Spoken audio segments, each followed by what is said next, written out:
नमस्कार, बहुत स्वागत है आपका। आप देख रहे हैं इंडिया सुपरफास्ट। मैं हूं आपके साथ अदिति मिश्रा। बड़ी खबर लखनऊ से आ रही है, जहां राजीव कृष्ण उत्तर प्रदेश के स्थायी डीजीपी बनाए गए हैं। सीएम योगी आदित्यनाथ से यूपी डीजीपी राजीव कृष्ण ने मुलाकात की। तस्वीर भी साथ ही साथ आपको दिखा रहे हैं। स्थायी डीजीपी के रूप में तैनाती के बाद मुख्यमंत्री योगी आदित्यनाथ से मिलने पहुंचे राजीव कृष्ण। मुख्यमंत्री आवास पर शिष्टाचार मुलाकात हुई। 1991 बैच के आईपीएस हैं राजीव कृष्ण, जिन्हें आज पूर्णकालिक डीजीपी नियुक्त किया गया है। और दिल्ली के मेहरौली हादसे में बड़ी कार्रवाई हुई है। देखिए, एमसीडी के जेई और एई सस्पेंड कर दिए गए हैं। जेई अमन जैन और एई सुदेश सिंह चौहान को सस्पेंड किया गया है। तो देखिए, बड़ी कार्रवाई। इमारत हादसे में जूनियर इंजीनियर्स भी सस्पेंड किए गए हैं।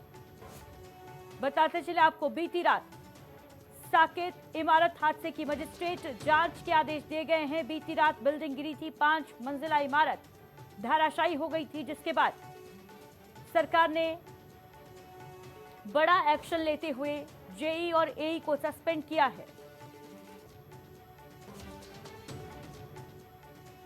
और बड़ी खबर, दिल्ली दौरे पर असम के मुख्यमंत्री हेमंता बिस्वा शर्मा रक्षा मंत्री राजनाथ सिंह से मुलाकात करने पहुंचे। हेमंता बिस्वा शर्मा,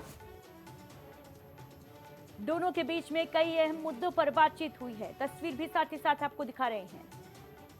पड़ोसी देशों के साथ व्यापार और पर्यटन पर रक्षा मंत्री राजनाथ सिंह से बातचीत की हेमंता बिस्वा शर्मा ने। असम के मुख्यमंत्री आज दिल्ली पहुंचे। रक्षा मंत्री राजनाथ सिंह से उनकी ये मुलाकात।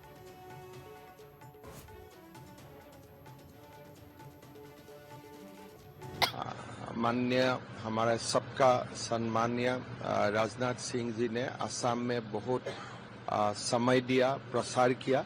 मैं उनको आज मेरा ओर से, पार्टी का ओर से, असम वासियों का ओर से धन्यवाद भी दिया। और असम में आगे जाके कैसे हम डिफेंस इंडस्ट्री का काम कर सकता हूँ, उनका बारे में भी थोड़ा चर्चा किया।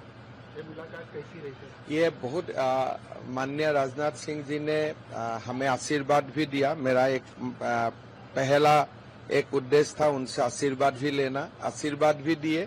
और आगे जाके असम में सारे उद्योग जो डिफेंस का, पब्लिक सेक्टर अंडरटेकिंग्स है और जो प्राइवेट इंडस्ट्री है, सबको असम लेके एक अच्छा एक्सपो और एक अच्छा कॉन्फ्रेंस करने का भी मुझे उन्होंने सुझाव दिया और उन्होंने अपना सहयोगिता करने का भी वादा किया है। तो हम आगे जाके उस दिशा में भी काम करूंगा। और देखिए, कोलकाता में टीएमसी नेताओं पर हमले के मामले में विरोध जो है तेज हो गया है। हमले के विरोध में 2 जून को प्रदर्शन करेगी टीएमसी। ममता बनर्जी के नेतृत्व में जोरदार प्रदर्शन होगा टीएमसी के नेताओं के द्वारा। टीएमसी नेताओं पर हमले के मामले में विरोध जता रही है टीएमसी और 2 जून को प्रदर्शन का ऐलान किया गया है। बताते चले, बीते कल सोनारपुर में अभिषेक बनर्जी पर हमला हुआ, अंडे फेंके गए, यहां तक कि उनके कपड़े भी फाड़ दिए गए। तो टीएमसी सांसद के ऊपर अटैक के बाद अब टीएमसी ने प्रदर्शन का ऐलान किया है। 2 जून को भव्य प्रदर्शन टीएमसी के द्वारा किया जाएगा। अभिषेक बनर्जी ऑनरेबल एमपी, उसके ऊपर सोनारपुर में जो हमला हुआ था, उसके बाद बहुत सारे एरिया में एमएलए लोगों को लीडरशिप में protest rally etcetera protest programmes हो रही थी। उसके बाद आज कल्याण बनर्जी, हमारा सीनियर एमपी, उसके ऊपर भी हमला हुआ। और बहुत जगह में ऐसा होता है, जो लोग प्रोटेस्ट कर रहे हैं इस हमले का, तो उसका प्रोग्राम से पुलिस उठाकर ले जा रहा है। तो देखिए, टीएमसी के 2 नेताओं पर, 2 बड़े नेताओं के ऊपर, अभिषेक बनर्जी और कल्याण बनर्जी के ऊपर जिस तरीके से हमला हुआ, उसके बाद टीएमसी का विरोध। 2 जून को भारी प्रदर्शन करेगी टीएमसी, ये ऐलान किया है। सहयोगी शहबाज खान हमारे साथ जुड़ रहे हैं ज्यादा जानकारी के साथ। शहबाज, सियासत लगातार गर्माती देखी जा रही है और इस बीच टीएमसी ने बड़े प्रदर्शन का ऐलान किया है। क्योंकि जिस तरीके से देखिए एक एमपी के ऊपर हमला होता है और खासतौर से बात यह है कि वो ममता बनर्जी के भतीजे हैं अभिषेक बनर्जी, और पार्टी में सबसे ममता बनर्जी के बाद दूसरा सबसे बड़ा स्थान माना जाता है अभिषेक बनर्जी का, और उन पर जिस तरीके से हमला किया गया वो अपने आप में कहीं ना कहीं सवाल खड़े करता नजर आता है। देखिए, अंडे तक सारी चीजें स्थिर थी, लेकिन जिस तरीके से नए वीडियो जो एक के बाद एक वीडियो आ रहे हैं, उस वीडियो में साफ तौर पर देखा यह गया है कि पास में ही खड़े एक व्यक्ति ने, एक लड़के ने एक पत्थर उठाकर अभिषेक बनर्जी के सीधे मुंह पे मारा है और हेलमेट पर जाकर, वो जो हेलमेट में जाली लगी होती है उस जाली पर जाकर टकराया और जाली हल्की सी ब्रेक हुई, लेकिन जाली की वजह से कहीं ना कहीं अभिषेक बनर्जी जो है वो बच गए।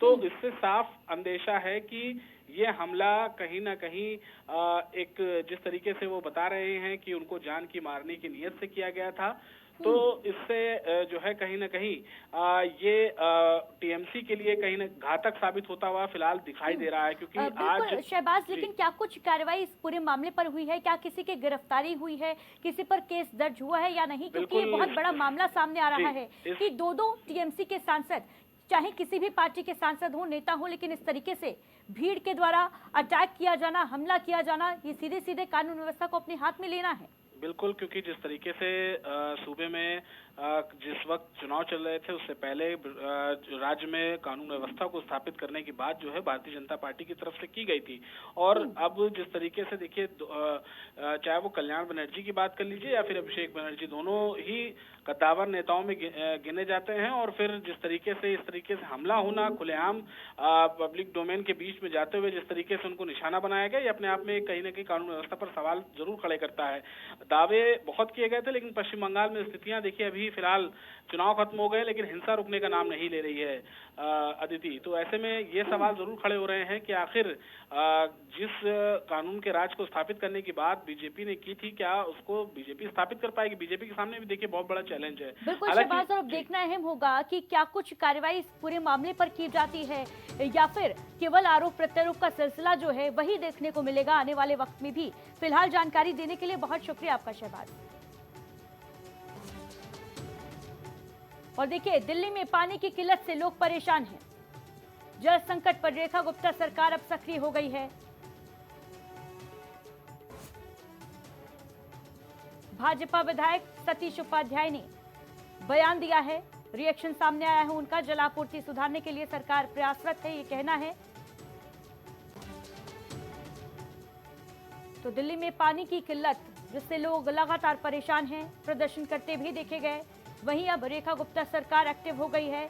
जल की समस्या लोगों को नहीं हो, इसको लेकर प्रयास किए जा रहे हैं। बीजेपी विधायक सतीश उपाध्याय ने क्या कुछ कहा है, सुन लीजिए। मैं बिल्कुल बैठक में था और मुख्यमंत्री लगातार दिल्ली में जो पानी का समस्या है उसके बारे में चिंता कर रही हैं, और हरियाणा सरकार के, हरियाणा के मुख्यमंत्री से भी उन्होंने बात की है, और उन्होंने जो उल्लेख भी किया है कि एक्स्ट्रा जो पानी है वो दिल्ली के जिससे कि समस्या का समाधान हो, और निश्चित रूप से इस पर हम काम कर रहे हैं, काम करेंगे भी। लेकिन मेरा दिल्ली की जनता से भी एक विनम्र अनुरोध है कि पानी बहुत महत्वपूर्ण है, जल को बचाना हम सबके लिए बहुत ज़रूरी है। बहुत सारे लोग हैं जिनको पानी पीने का नहीं मिलता है, लेकिन लोगों को पानी को व्यर्थ नहीं करना चाहिए। लोगों को अपना जो जैसे छोटी छोटी चीज़ें हैं, कई बार लोग कार भी पानी से धोते हैं, तो ये समय बहुत ज़रूरी समय है, पानी को बचाएं, जल जीवन है। और निश्चित रूप से इस समस्या का समाधान आने वाले समयों में जो योजनाएं हमारी आगे बन रही हैं, कल स्वयं भी मैं बैठक में था, इस समस्या का समाधान होगा। बिल्कुल, सब हम बता रहे ना, ये उसमें सब कुछ आता है। पानी की समस्या है, जहां पानी नहीं पहुंच पा रहा है वहां पर जल बोर्ड का पानी पहुंचे। हम इतनी भी चिंता कर रहे हैं कि जहां पर जिन गलियों में बड़े टैंकर नहीं जा पाते हैं वहां पर छोटे टैंकर भी किस तरीके से जाकर के उनको पानी पहुंच जाए, इसकी पूरी चिंता दिल्ली वासियों को मैं आश्वस्त करना चाहता हूं कि पानी की समस्या से किसी को भी हम परेशान नहीं होने देंगे। बहुत बहुत धन्यवाद। और देखिए, भागलपुर से बड़ी खबर, जहां विक्रमशिला सेतु पर बने बेली ब्रिज का निरीक्षण किया मुख्यमंत्री सम्राट चौधरी ने। बेली ब्रिज का निरीक्षण किया। 30 नवंबर तक चालू होगा विक्रमशिला सेतु, ये कहना है सम्राट चौधरी का। तो देखिए, मुख्यमंत्री सम्राट चौधरी ने बड़ा ऐलान किया है। विक्रमशिला सेतु 30 नवंबर तक चालू हो जाएगा। बेली ब्रिज का निरीक्षण करने पहुंचे थे मुख्यमंत्री सम्राट चौधरी, और इस दौरान इन्होंने ये जानकारी दी।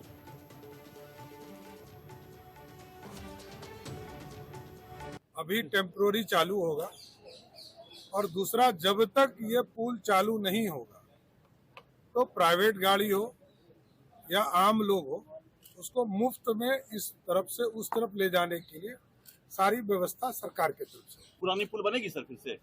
सर बनेगी। तीस तारीख तक 20 नवंबर तक सुपर स्ट्रक्चर में 2 एजेंसी ने जांच किया है, तीसरा और एजेंसी जांच करेगा, और उसके बाद जो रिपोर्ट आएंगे उसके आधार पर हम 3 स्लैब अभी हमको बदलने हैं। 3 जो स्ट्रेच है जहाँ पर आप देख रहे होंगे टेम्पोररी स्ट्रक्चर दिया है, इसको पूर्ण रूप से जब कंफर्म हो जाएगा कि अब कोई आगे स्ट्रेच नहीं बदलना है तो इसको 30 नवंबर तक का हमने समय दिया है कि इसको पूरा कर लीजिए, और 30 नवंबर को इस पुल से फिर से गाड़ी चलना शुरू हो जाएगी। Thank you sir.